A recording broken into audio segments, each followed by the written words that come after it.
શ્રાવણ માસના ચોથા અને છેલ્લા સોમવારે માત્ર 11 ચોખાના દાણાનો આ ઉપાય કરો।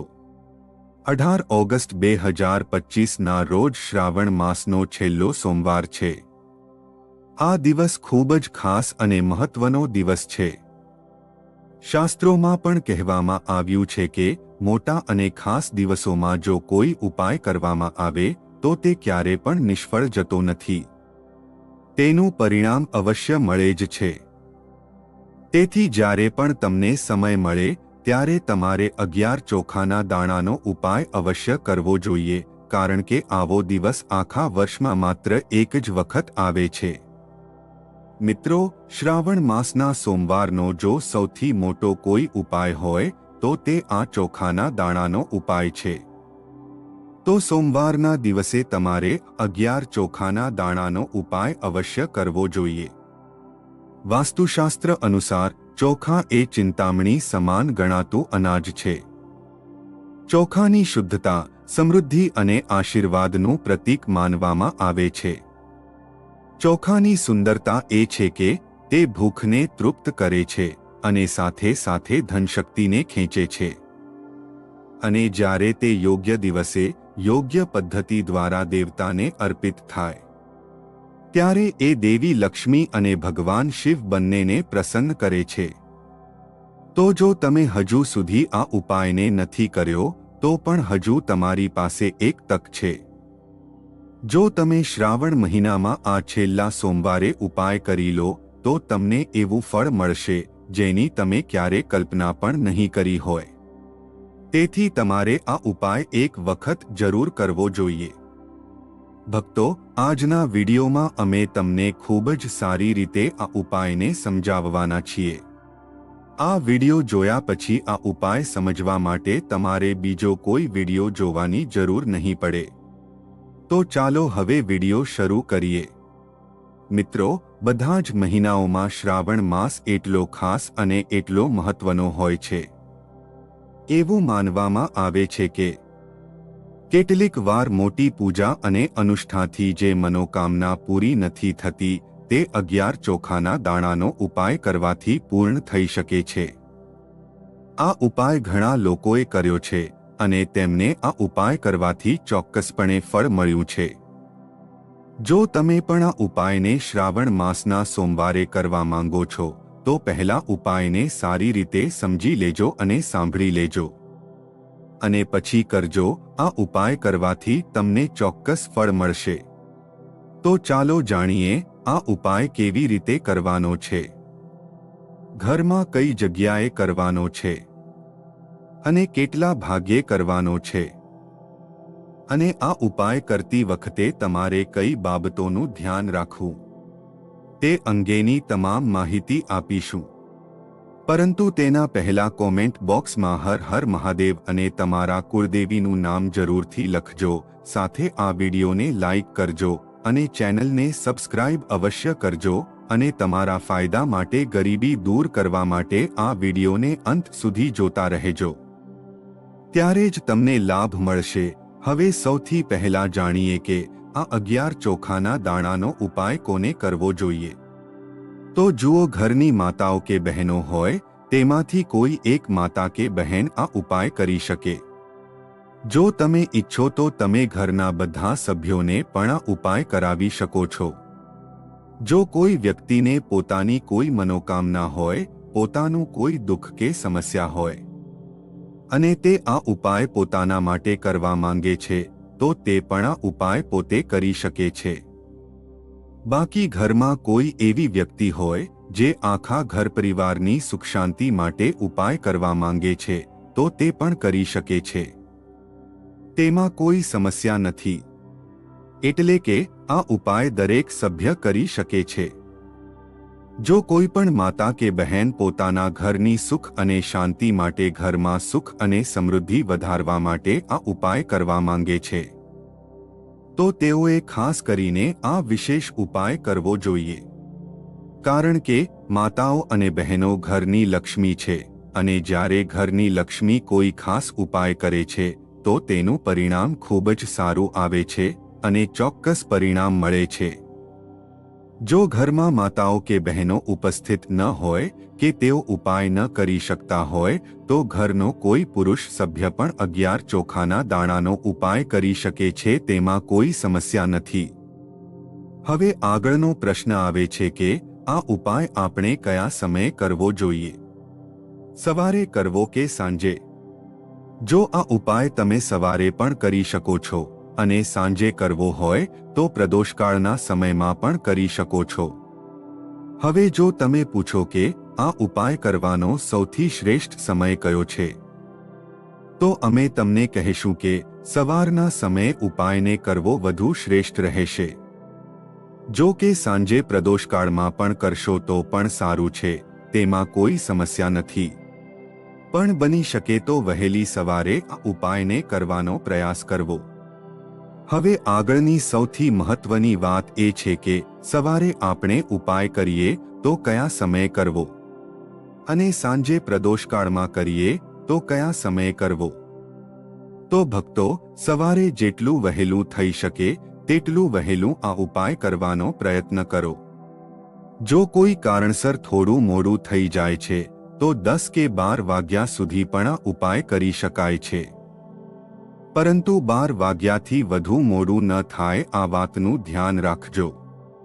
હવે ઘણા લોકોના મનમાં એ પ્રશ્ન હશે કે આ પ્રદોષકાળનો સમય ક્યારે છે? તો ચાલો તમને જણાવી દઈએ કે પ્રદોષકાળનો સમય સાંજે 6 વાગ્યાથી 7 વાગ્યા સુધીનો હોય છે. જો તમે આ સમય દરમિયાન આ ઉપાય કરો છો તો તમને તે ઉપાયનું પરિણામ ચોક્કસ મળશે. તો સાંજે 6 થી 7 વાગ્યા સુધી 11 ચોખાના દાણાનો ઉપાય કરી શકો છો. તો હવે ઘણા લોકો આ પ્રશ્ન ચોક્કસ ઉઠશે કે અમે નોકરીએ જઈએ છીએ, અમે કામ માટે બહાર જઈએ છીએ અને જો અમને આવવામાં મોડું થાય તો તે જગ્યાએ શું કરવું? તો જુઓ, એ લોકોએ પણ ચિંતા કરવાની કોઈ જરૂર નથી. જો તમને ઘરે આવવામાં મોડું થાય તો આ ઉપાય રાત્રે 7 કે 8 વાગ્યા સુધીમાં કરી શકો છો. કારણ કે શ્રાવણીયા સોમવારનો દિવસ આખા વર્ષમાં માત્ર એક જ વખત આવે છે અને તેથી જ જ્યારે પણ તમને સમય મળે ત્યારે તમારે આ ઉપાય કરવો જોઈએ. જો તમે કોઈ કાર્યમાં વારંવાર નિષ્ફળ જઈ રહ્યા છો અથવા આર્થિક નુકસાનનો સામનો કરી રહ્યા છો તો આ ખાસ ઉપાય અવશ્ય કરવો જોઈએ. મિત્રો, સોમવારના દિવસે શક્ય હોય તો આ ઉપાયને સમય મર્યાદામાં કરો. પરંતુ જો કોઈ કારણસર તમે તે કરી શકતા નથી તો તમે તેને થોડું મોડું પણ કરી શકો છો. તમને તમારા ઉપાયના પરિણામો ચોક્કસપણે મળશે. જો કોઈ કારણે તમારા જીવનમાં ધન અને સમૃદ્ધિની સમસ્યા છે, જો તમે પૈસાને લઈને ખૂબ જ ચિંતિત છો, ઘણીવાર તમે ખૂબ મહેનત કરો છો, સખત મહેનત કરવા છતાં તમને તે કાર્યમાં સફળતા નથી મળતી, જો તમે કોઈ કાર્યમાં નિષ્ફળ જઈ રહ્યા છો અથવા આર્થિક નુકસાનનો સામનો કરી રહ્યા છો, તો સોમવારના દિવસે આ ખાસ ઉપાય અવશ્ય કરવો જોઈએ. તો ચાલો હવે આપણે જાણીએ કે આ 11 ચોખાના દાણાનો ઉપાય આપણે ક્યાં કરવાનો છે. તો ભક્તો, આ ઉપાય તમારે શિવજીના મંદિરમાં જઈને કરવાનો છે. ઘણા લોકો પૂછે છે કે શું આપણે આ ઉપાય ઘરે કરી શકીએ? તો આ ઉપાય તમે ઘરે કરી શકતા નથી. આ ઉપાય કરવા માટે તમારે શિવજીના મંદિરમાં જવું પડશે.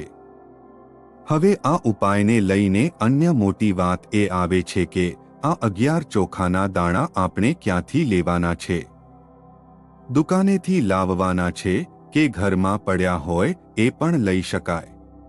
અને કયા પ્રકારના ચોખા આપણે લેવાના છે? તો આ ઉપાયમાં તમારે એ નથી જોવાનું કે ચોખા કઈ જાતના છે. તમે બાસમતી ચોખા અથવા સાદા ચોખા પણ લઈ શકો છો. તેમાં કોઈ સમસ્યા નથી. બસ તમારે એક જ વાતનું ધ્યાન રાખવાનું છે કે તે ચોખા સાબુત હોવા જોઈએ. એટલે કે તે ખરાબ ન હોવા જોઈએ અને ખંડિત પણ ન હોવા જોઈએ એવા ચોખા તમારે લેવાના છે. તમારા ઘરના રસોડામાં જ્યાં તમે ભોજન બનાવો છો ત્યાં જે ચોખા હોય તેમાંથી એક વાટકી ચોખા ભરી લો અથવા એક મુઠ્ઠી ચોખા અલગ કરી લો.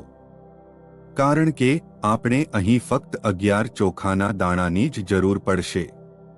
તો તે ચોખાની વાટકીમાંથી કે ચોખામાંથી 11 એવા ચોખાના દાણા કાઢી લો જે તૂટેલા ન હોય, કપાયેલા ન હોય અને જેમાં કોઈ ડાઘ ન હોય. એટલે કે સારા સાબુત ચોખાના 11 દાણા કાઢીને રાખી લો. આ ચોખાના દાણાને કોઈ કાગળની પોટલીમાં કે નાની વાટકીમાં રાખો, જેથી તે સુરક્ષિત રહે અને એક પણ દાણો આઘોપાહો ન થાય. આ રીતે તમારો ઉપાય પણ સારી રીતે પૂર્ણ થઈ જશે. જેમ જ તમારી ઉપાયની સામગ્રી એટલે કે 11 ચોખાના દાણા તૈયાર થઈ જાય, તે પછી તમારે પૂજન સામગ્રી પણ તૈયાર કરી લેવી પડશે. જો તમે સવારે ઉપાય કરો છો તો એક પાણીનો લોટો અને જે તમે પૂજા સામગ્રી લઈ જવા માંગો છો તે તૈયાર કરી લો. અને જો સાંજના સમયે જાવ છો તો એક દીવો તૈયાર કરી લો. આ ઉપાય કરતી વખતે શુદ્ધતાનું ખાસ ધ્યાન રાખવું. સવારે સ્નાન કરીને આ ઉપાય કરો. અને જો સાંજે પ્રદોષકાળમાં કરો છો તો બીજી વખત સ્નાન કરવાની જરૂર નથી. પરંતુ શુદ્ધતાનું ધ્યાન રાખો. અને ખાસ કે હાથ પગ મોઢું ધોઈને પણ તમે આ ઉપાય કરી શકો છો. તેમાં કોઈ સમસ્યા નથી.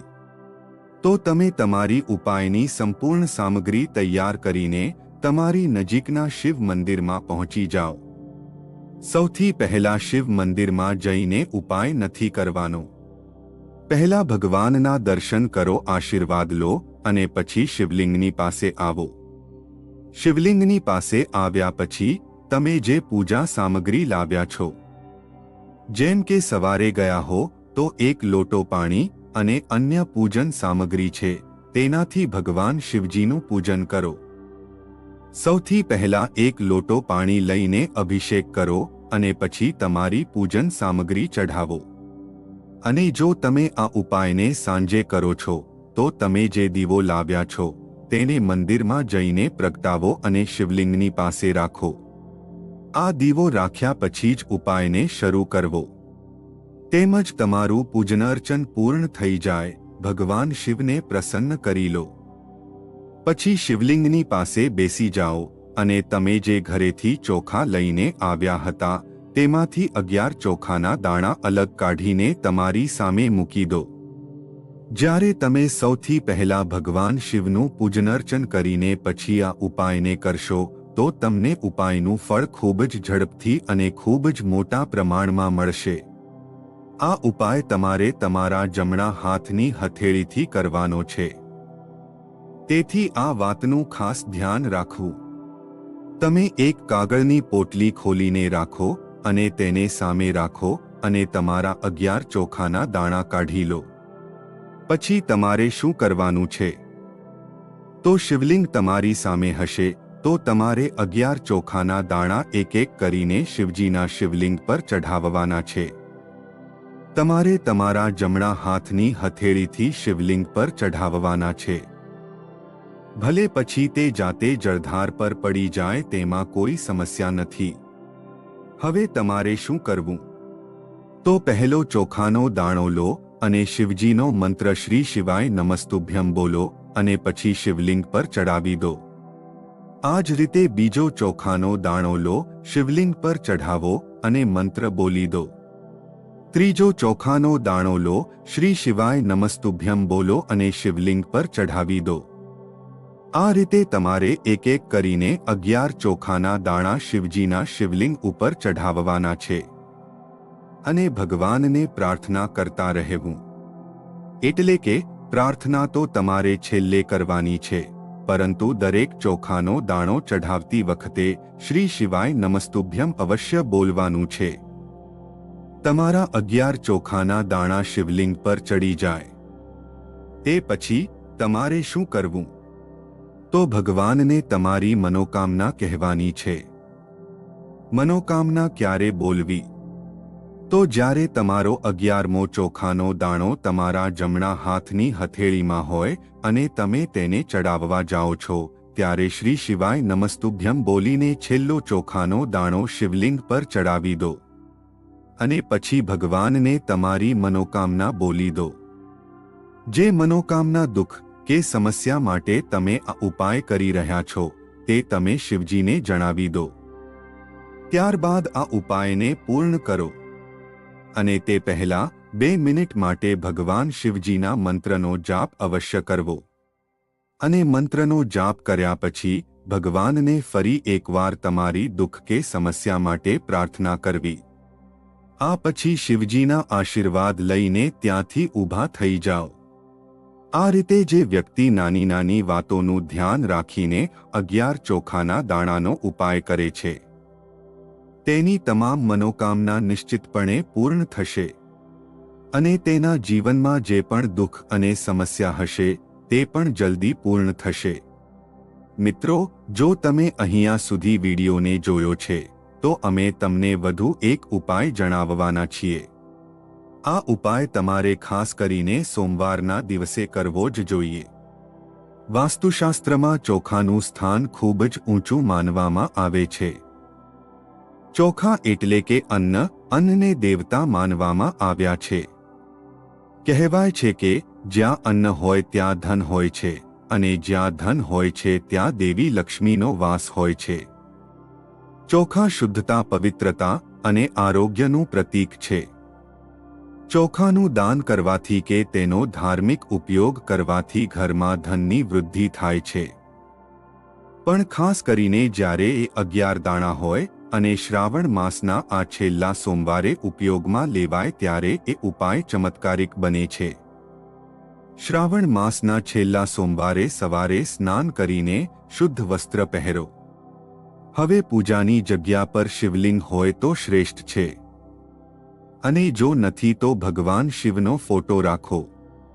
હવે એક તાંબા કે કાંસાના વાટકામાં 11 સાફ, તૂટેલા નહીં એવા ચોખાના દાણા લો.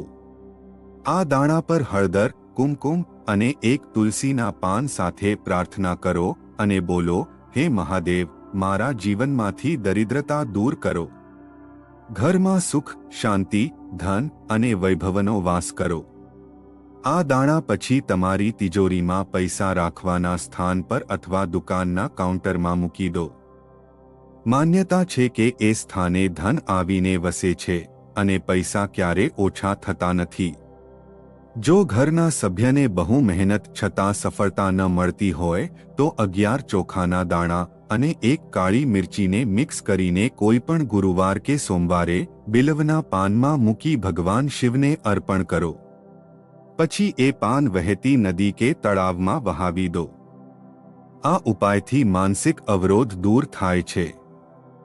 ઘણા ઘરોમાં એવું થતું હોય છે કે ઘરના સભ્ય કેટલું પણ કમાઈ, રાત દિવસ મહેનત કરે, તેમ છતાં પૈસા દેખાતા નથી.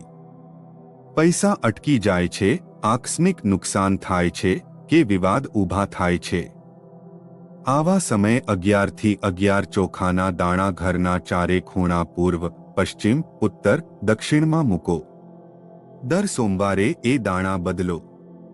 આ ઉપાય ઘરની નકારાત્મકતા શોષી લે છે અને વાસ્તુદોષ ઓછો કરે છે.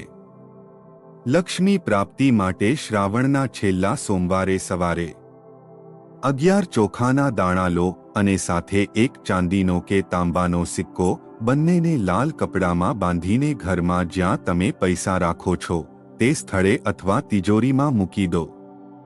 આમ કરવાથી દેવી લક્ષ્મી ઘરમાં સ્થાયી થાય છે. જો તમારો પોતાનો કોઈ વેપાર કે ધંધો હોય તો ભગવાન શિવના ફોટા આગળ 11 ચોખાના દાણા રાખો અને ઓમ શ્રીમ હ્રીમ ક્લીમ મહાલક્ષ્મી નમઃ મંત્રનો 21 વખત જાપ કરો. પછી એ ચોખાને દુકાનના પ્રવેશ દ્વાર પાસે ડાબી બાજુના ખૂણામાં મૂકી દો. આમ કરવાથી ધંધામાં નફો વધે છે.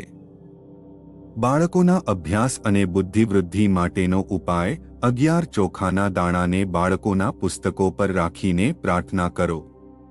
પછી એ દાણા ભગવાન શિવને અર્પણ કરો. આમ કરવાથી બાળકોને શુભ ઉર્જા મળે છે અને અભ્યાસમાં એકાગ્રતા વધે છે. આકસ્મિક ખર્ચ અટકાવવા માટેનો ઉપાય: ઘણા ઘરોમાં આવક સારી હોવા છતાં પણ પૈસા બચતા નથી. આવી સ્થિતિમાં 11 ચોખાના દાણાને ધંધા કે નોકરી માટે પહેરતા કપડામાં, ખાસ કરીને પર્સ કે પેન્ટના ખિસ્સામાં મૂકો. વાસ્તુ અનુસાર એ તમારી આવક પર અચાનક થનારા દબાણથી તમને રક્ષણ આપે છે. 11 સોમવાર સુધી આ ઉપાય કરો. જો તમે ઉપર જણાવેલા તમામ ઉપાય શ્રદ્ધાથી શ્રાવણના દરેક સોમવારે કરો છો, ખાસ કરીને શ્રાવણના છેલ્લા સોમવારના દિવસે શરૂ કરો છો, તો ધીરે ધીરે ઘરમાં ઉર્જાનો પ્રવાહ બદલાય છે. 11 સોમવાર સુધી સતત ઉપાય કરવાથી ઘરના મૂળ વાસ્તુદોષ પણ જલ્દી દૂર થવા લાગે છે. મિત્રો, ભગવાન શિવ માત્ર ભક્તિ જોઈને પ્રસન્ન થાય છે. વાસ્તુશાસ્ત્ર પણ એ જ કહે છે, જ્યાં ભક્તિ હોય ત્યાં ઉર્જા પ્રવાહિત થવા લાગે છે. 11 ચોખાના દાણાના આ નાના નાનકડા ઉપાયોને તમે શ્રદ્ધાપૂર્વક નિયમિત રીતે કરો તો તમારા જીવનમાં ધન, સમૃદ્ધિ અને શાંતિના દરવાજા ખુલી શકે છે.